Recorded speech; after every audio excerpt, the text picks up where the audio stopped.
오늘 함께 볼 하나님 말씀은 예레미야서 20장 7절부터 13절까지 말씀입니다.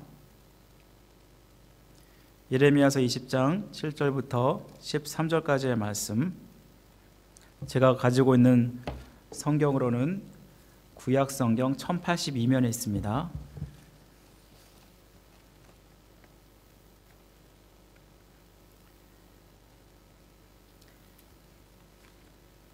예레미야 20장 7절부터 13절까지 말씀, 제가 한 절, 여러분이 한 절 해서 마지막 절을 함께 합독하도록 하겠습니다.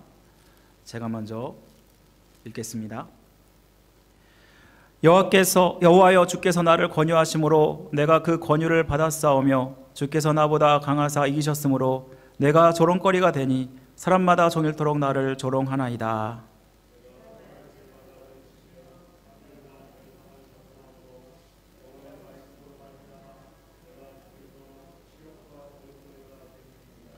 내가 다시는 여호와를 선포하지 아니하며 그의 이름으로 말하지 아니하리라 하면 나의 마음이 불붙는 것 같아서 골수에 사무치니 답답하여 견딜 수 없나이다.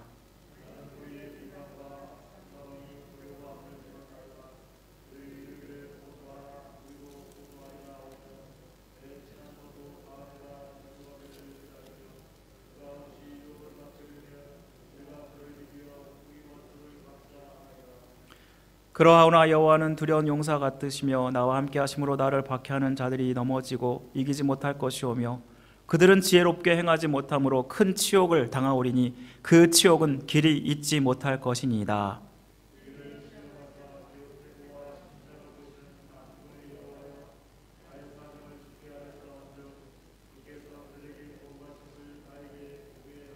다 같이 있습니다. 여호와께 노래하라. 너희는 여호와를 찬양하라. 가난한 자의 생명을 한약자의 손에서 구원하셨음이니라. 아멘. 우리 계속해서 헌신 시리즈로 말씀을 살펴보고 있습니다. 우리가 첫째 주에는 하나님이 주신 복음의 사명에 대해서 살펴보았고, 그리고 두 번째 주는 그 은혜를 받은 자로서 나를 보내소서라는 헌신을 다짐했습니다. 그리고 오늘은 이를 더 잘 감당하기 위해서 우리는 어떻게 헌신을 해야 될까? 헌신의 비결이 무엇일까라는 주제로 마음이 불붙는 것 같아서라는 제목으로 여러분과 말씀을 나누겠습니다. 미국 테네시주에 가면 라이트 풋 베프티스트 처치가 있습니다. 한국말로 번역하면 오른발 침례 교회입니다. 이 교회가 굉장히 이름이 특이한 것을 우리가 보게 되죠. 그런데 이러한 특이한 이름을 지니게 된 내력이 있습니다. 어느 날 교회에서 사순절 기간 동안에 예수님이 발을 씻겨준 것을 기념하여 세속식을 하게 되었습니다. 그런데 세속식 전에 오른발을 먼저 씻어야 됩니까? 왼발을 먼저 씻어야 됩니까? 의견 다툼이 생겼다고 합니다. 결국 그 다툼에서 이긴 사람은 왼발을 먼저 씻어야 한다라는 사람들이었습니다. 그래서 오른발을 먼저 씻어야 한다라고 주장했던 사람들이 갈라져 나와서 새롭게 생긴 교회가 오른발 침례 교회라고 합니다. 우리가 인생을 살아가면서 참 많은 갈등을 경험합니다. 크고 작은 이유로 우리가 갈등을 경험하는 것을 보면 갈등은 우리의 삶 가운데 반드시 있다라는 것을 말씀해 줄 것입니다. 사람들은 어떤 일을 하면서 항상 좋을 수만은 없습니다. 반드시 내적인 또 외적인 갈등을 겪게 됩니다. 갈등이란 말을 한자어로 풀어보면은 칡갈자와 등나무 등자라는 조합으로 이루어진 단어입니다. 칡과 등나무가 서로 얽혀 있는 상태를 이야기할 것입니다. 여러분, 등나무에 칡이 얽혀 있는 그런 나무를 본 적이 많으시죠? 그런데 서로 얽혀 있고 그래서 풀리지 않는 그러한 모습, 바로 이것을 갈등이라고 할 수 있을 것입니다. 갈등이란 서로가 불화하면서 다투는 것을 강조할 때 쓰는 말입니다. 우리가 기대한 것과는 다르게 현실에서 서로 부딪힐 때 이러한 갈등이 일어납니다. 가정생활에서 일어날 수도 있고 또 직장생활뿐만 아니라 교회생활 가운데도 일어납니다. 사실 이 세상에 사는 모든 사람들은 반드시 갈등을 겪게 되어 있습니다. 어쩌면 갈등은 자연스러운 것이고 피할 수 없는 것입니다. 심지어 우리의 내면에서도 이런 갈등이 일어나죠. 우리가 신앙생활하면서도 나름대로 하나님께서 이렇게 해주실 것이다 라는 기대를 하게 되는데, 이런 하나님의 말씀이 있음에도 불구하고 현실 속에서는 이것이 일어나지 않을 때 정말 하나님이 살아계신 거 맞나? 정말 하나님이 나와 함께 하시나? 이러한 여러 가지 갈등을 하게 되지 않습니까? 우리가 하나님을 믿으면서도 많은 사람들 하나님으로부터 복을 기대합니다. 하나님 잘 믿으면 하나님이 형통하게 해주실 것입니다. 하나님 말씀에 순종하면 여러분의 삶이 복되게 될 것입니다. 이런 말씀들을 우리가 많이 듣지 않습니까? 그런데도 신앙생활을 하면서도 여러 가지 어려움과 고난을 경험하게 되면 우리는 이런 내면의 갈등을 겪게 됩니다. 그런데 이 갈등을 겪는 게 중요한 것이 아니라 이 갈등을 어떻게 풀어가느냐가 중요한 것입니다. 오늘 우리가 나름대로 주님의 은혜에 대해서 감사하고 헌신을 다짐하지만 내가 생각한 만큼 이렇게 어떤 갈등을, 정말 원하는 것이 이루어지지 않고 갈등을 경험하게 되면은 이 갈등을 어떻게 이기고 헌신자로 살아갈 수 있을까? 우리는 이 시간 한번 생각해 보기를 원합니다. 오늘 본문은 예레미야가 탄식할 때 모습을 보여주고 있습니다. 예레미야는 요시야 왕 때 20세의 나이로 하나님께 부름받은 선지자가 되었습니다. 그리고 시드기야 11년까지 약 47년간을 정말 오랜 기간 동안 유대 땅의 선지자로 활동을 했습니다. 그는 자기 민족 이스라엘의 멸망을 예언했고 직접 그 예언이 이루어지는 것을 보면서 눈물로 기도했던 눈물의 선지자라고 할 수 있겠습니다. 자기 나라가 지금 멸망을 당하고 있는 상황 가운데 있는데 이것을 선포하고 이거에 대해서 이루어지는 것을 보면서 얼마나 그 마음이 안타까웠을까 우리는 심히 짐작해 볼 수 있을 것입니다. 하지만 이스라엘의 멸망을 예언하면서 그가 예언자로 사는 것이 굉장히 쉽지 않았습니다. 왜냐하면 멸망과 파멸을 얘기하니까 많은 사람들이 그를 무시했습니다. 그리고 멸시했습니다. 사실 어떤 사람도 자기 나라의 멸망을 예견하는 사람 누가 좋아하겠습니까? 임멜의 아들 제사장 바술이라는 사람이 있는데요. 그 사람이 앞장서서 이 예레미야를 굉장히 핍박했던 것으로 보입니다. 예레미야의 예언을 듣고 예레미야를 때리고 나무 고랑에 채워두고 정말 많은 조롱과 치욕을 당하게 했습니다. 이때 예레미야가 자기의 억울한 심정을 고백하고 있는데 오늘 7절 말씀을 보시면 여호와여 주께서 나를 권유하심으로 내가 그 권유를 받았사오며 주께서 나보다 강하사 이기셨으므로 내가 조롱거리가 되니 사람마다 종일토록 나를 조롱하나이다. 이 말씀에 보면 예레미야는 마치 자기가 사람들로부터 조롱거리가 된 것, 하나님 탓으로 여기고 있는 것을 우리는 보게 됩니다. 주께서 나를 권유하셨으므로 내가 그 권유를 받았고 주께서 나보다 강하게 이기셨으므로 내가 이렇게 선지자가 되었다라고 말씀하고 있기 때문입니다. 여기서 권유하다라는 말이 있는데요. 이 권유하다라는 말이요, 꼬시다라는 말이 있습니다. 여자가 남자를 유혹할 때 바로 그것이 바로 꼬신다는 그런 뜻인데 바로 하나님께서 자기를 이렇게 예언자로 꼬셔서 이렇게 세웠다라는 것을 말씀해 줍니다. 사실 예레미야 1장에 보면 예레미야가 선지자로 부름을 받을 때 장면이 나오는데 자기가 얼마나 합당치 못한 자인지를 말하고 있습니다. 6절 말씀을 보시면 1장 6절에 보시면 내가 이르되 슬프도소이다 주 여호와여 보소서 나는 말을 할 줄 모르는 아이와 같습니다 라고 그렇게 고백하는 것을 보면은 하나님이 그를 부르셨을 때 강권적으로 그를 예언자로 삼았다는 것을 우리는 알게 됩니다. 이때 하나님이 그에게 걱정하는 그에게 말씀하십니다. 1장 9절에서 10절에 보시면 보라 내가 내 말을 내 입에 두었노라 보라 내가 오늘 너를 여러 나라와 여러 왕국 위에 세워 내가 그것을 뽑고 파괴하며 파멸하고 넘어뜨리며 건설하고 심게 하였느니라. 사실 그가 이렇게 선지자로 헌신할 때만 해도 자기가 하나님 말씀만 전하면 원수들을 이기고 사람들을 회개시키고 돌이키게 하고 정말 큰 역사를 이룰 것이라고 믿었기 때문에 선지자로 이렇게 결심했던 것입니다.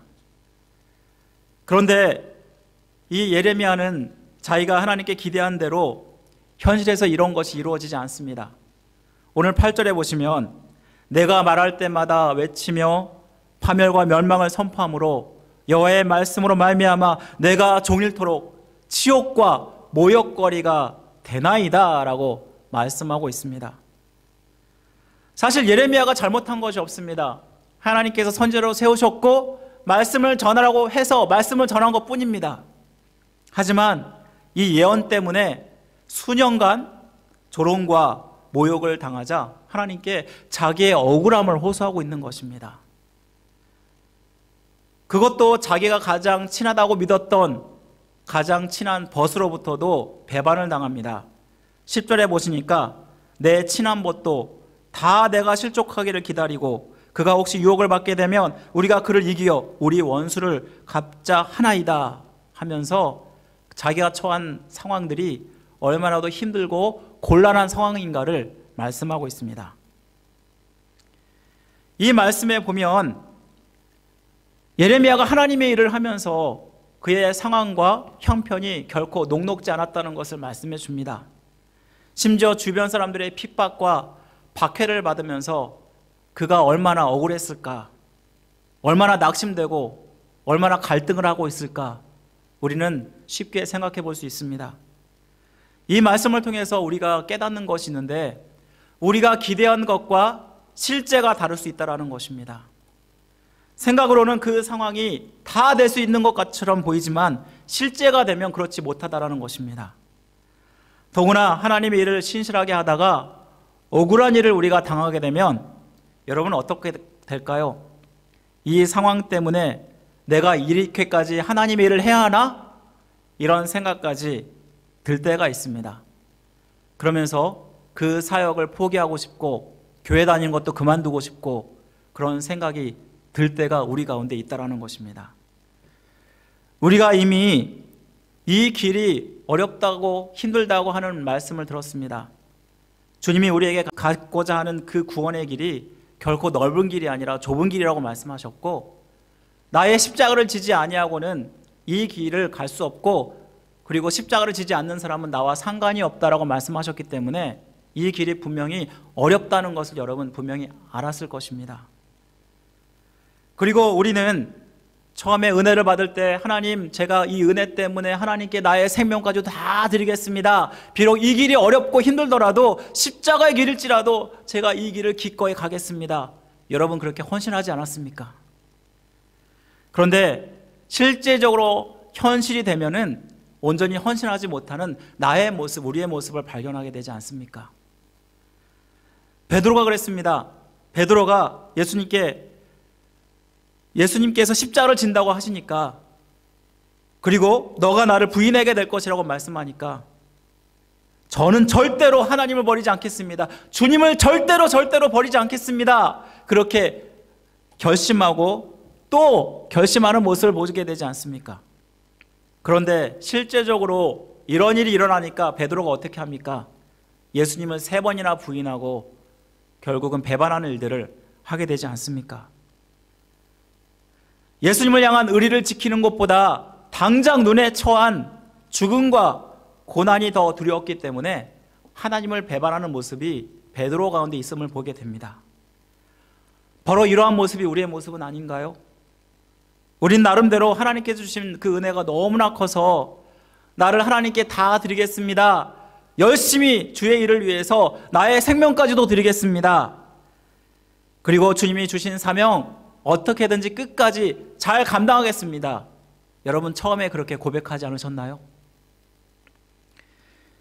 그런데 때로 이러한 상황과 환경이 정말 주님의 일을 감당하기 힘들고 어려울 때 여러분 마음 가운데 어떤 마음이 드시나요?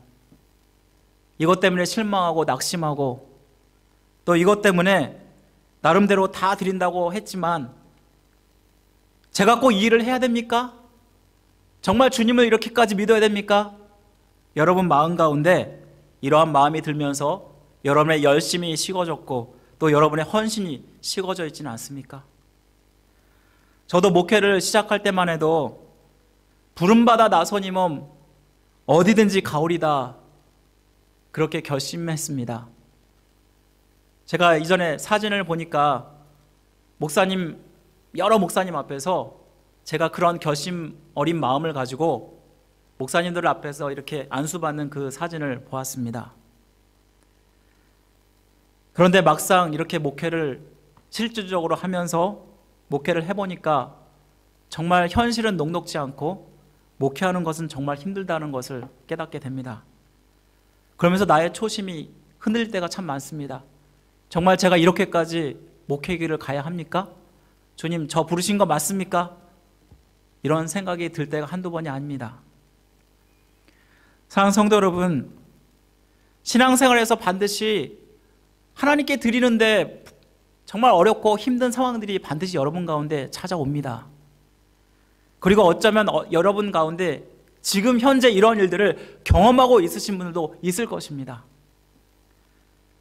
그런데 이 모든 것들 분명히 아무리 신앙에 훌륭한 믿음을 가진 선조들조차도 경험했다는 사실을 여러분 기억하시기 바랍니다. 엘리야는 950대 1로 이방 사람들과 선지자들과 대결을 벌였고 이겼음에도 불구하고 이세벨이 그를 죽이고자 했을 때 로뎀나무 아래서 주님 저를 죽여주옵소서라고 그렇게 자기의 고통을 호소하지 않습니까? 다윗은 지금 당장 기름을 부음 받았는데 당장 왕이 되는 줄 알았지만 그때부터 사울로부터 쫓김을 받게 되지 않습니까? 그리고 현상 수배자가 됩니다. 사도 바울은 이방인의 복음 전파자로 예수 그리스도를 만났고 부름받았는데 그때부터 수번의 죽을 위험을 경험하지 않습니까? 이처럼 위대한 선조들이 겪는 일이라면 우리도 마찬가지로 우리의 신앙을 지켜가면서 이러한 고통, 이러한 어려움들이 왜 없지 않겠습니까? 하지만 여러분 여기서 포기해야 될까요? 이제 주님 믿는 거 너무 힘들다, 어렵다 생각하고 여러분 정말 포기해야 합니까? 하나님이 주신 사명 끝까지 감당해야만 바로 이것이 생명의 길이고 그리고 구원받는 길임을 여러분 알고 있기 때문에 우리는 포기할 수가 없습니다. 우리는 반드시 힘들고 어렵더라도 이 신앙의 길을 지켜가야 합니다. 그리고 하나님의 면류관, 영광스러운 면류관을 받기 위해서라도 여러분 사명을 감당하셔야 합니다. 그렇다면 우리가 어떻게 하면 이것을 회복할 수 있을까? 오늘 본문에서 예레미야도 사실 이런 일들을 겪을 때 정말 그만두고 싶었을 것입니다. 자기가 말씀을 선포하면 선포할수록 이 말씀으로 말미암아 자기가 사람들한테 치욕거리가 되고 모욕거리가 되다 보니까 정말로 그만두고 싶었습니다. 억울한 일을 당하면 갖는 마음, 어쩌면 바로 이런 마음이 당연한 것일지 모르겠습니다. 그런데 그가 그만둘 수 없다라는 고백을 합니다. 우리 함께 9절 말씀 함께 다 같이 읽어보도록 하겠습니다. 9절 말씀입니다. 20장 9절 말씀 다 같이 읽겠습니다. 시작. 내가 다시는 여호와를 선포하지 아니하며 주의 이름으로 말하지 아니하리라 하면 나의 마음이 불붙는 것 같아서 골수에 사무치니 답답하여 견딜 수 없나이다. 이 말씀을 표준 새 번역으로 바꿔보니까 이렇게 말합니다. 결심하여 보지만 그때마다 주님의 말씀이 나의 심장 속에서 뼛속에까지 타들어가니 나는 견디다 못해 항복하고 맙니다. 이런 말씀입니다. 이렇게 헌신하기 힘들어서 그만두고 싶을 때 예레미야 선지자의 그 마음 가운데 품고 있는 하나님의 말씀이 불처럼 뜨겁게 타올라서 하나님 말씀을 전하지 않으면 견딜 수 없는 마음을 하나님이 주셨다라고 고백하고 있다는 것입니다. 그래서 힘들어 그만두고 포기하고 싶은 마음에 불을 붙인 것이 무엇이라고 말하고 있습니까? 바로 하나님의 말씀입니다. 예레미야 5장 14절에 보면 이런 말씀이 나옵니다. 우리 한번 예레미야 5장 14절 말씀 한번 찾아보시기 바랍니다. 예레미야 5장 14절 말씀 우리 한번 다 같이 읽겠습니다. 시작. 그러므로 만군의 하나님 여호와께서 이와 같이 말씀하시니라. 너희가 이 말을 하였은즉 볼지어다 내가 내 입에 있는 말을 불이 붙게 하게 하고 이 백성을 나무가 되게 하여 불사르리라. 또 다시 한번 찾아갑니다. 예레미야 23장 29절 말씀으로 갑니다. 한번 다 같이 다시 한번 읽겠습니다. 다 같이 시작. 여호와의 말씀이니라. 내 말이 불같지 아니하냐 바위를 쳐서 부스러뜨리는 방망이 같지 아니하냐. 제가 이 말씀을 여러분들에게 직접 찾게 한 이유는요, 바로 말씀의 능력이 얼마나 대단한지를 보여주기 위해서입니다.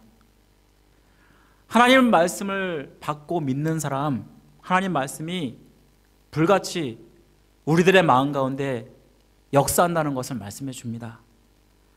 말씀을 선포함으로 분명히 치욕거리가 되는 것도 알고 있고 모욕거리가 되는 것도 알고 있는데, 자기가 받은 선지로서의 그 사명을 포기하지 못했던 것은 바로 그 하나님의 말씀이 불같이 그의 마음 가운데 역사하여서 그 식어진 마음이, 그 열정들이 회복되었기 때문임을 이 예레미야 선지자는 고백하고 있다는 것입니다. 예레미야는 더 나아가서 하나님부터 확신을 받게 됩니다. 11절에 보면은 하나님이 두려운 용사로 함께 하셔서 나를 박해하는 자들이 넘어지고 이기지 못할 것이라 분명히 말씀하고 있다는 것입니다. 이 말씀은 예레미야가 하나님께 선지자로서 소명을 받을 때 1장 18절부터 19절 말씀을 생각하게 합니다.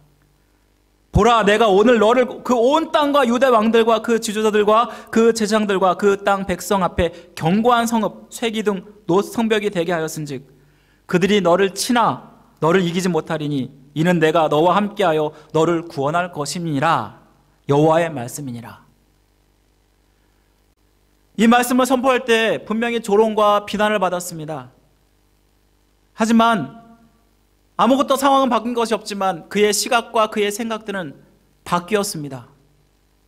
지금까지 식어졌던, 정말 마지못해서 하려 했던 그 선지자의 사명, 이제는 불같이 그 마음 가운데 임하여서 이제는 감당할 수밖에 없는 뜨거운 열정이 그 마음 가운데 살아 움퉁거리는 것을 그는 보게 된 것입니다. 이처럼 우리의 헌신의 마음이 식어지고 그만두고 싶을 때 우리가 붙잡아야 되는 것이 뭐냐면 하나님의 말씀입니다.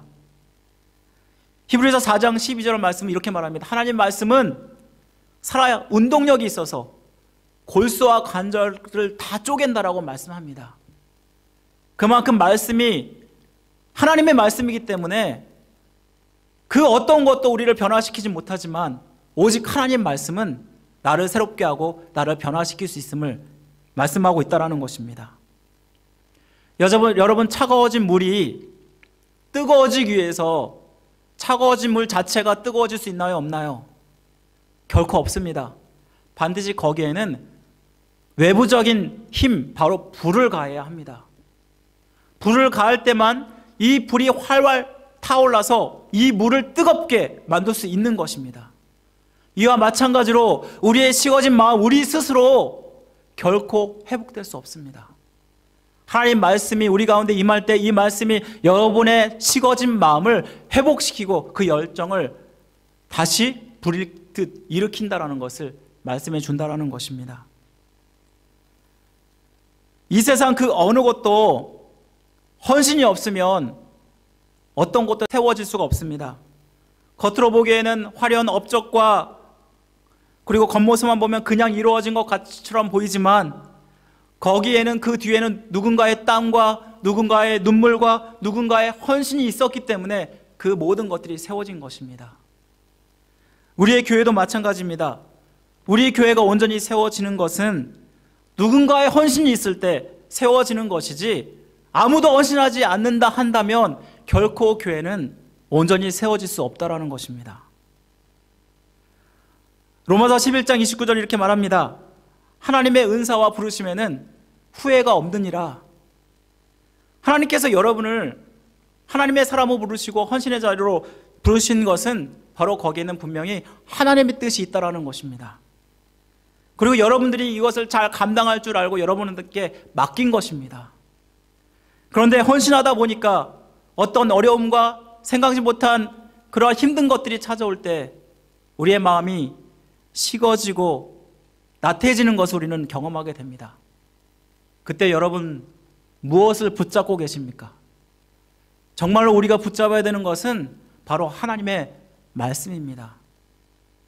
하나님 말씀이 여러분 가운데 임할 때, 이 말씀이 역사할 때 여러분의 식어진 마음이 불같이 타올라서 그 마음 때문에 부담을 가지고 열심히 하나님의 일들을 감당할 수밖에 없게 된다는 것입니다.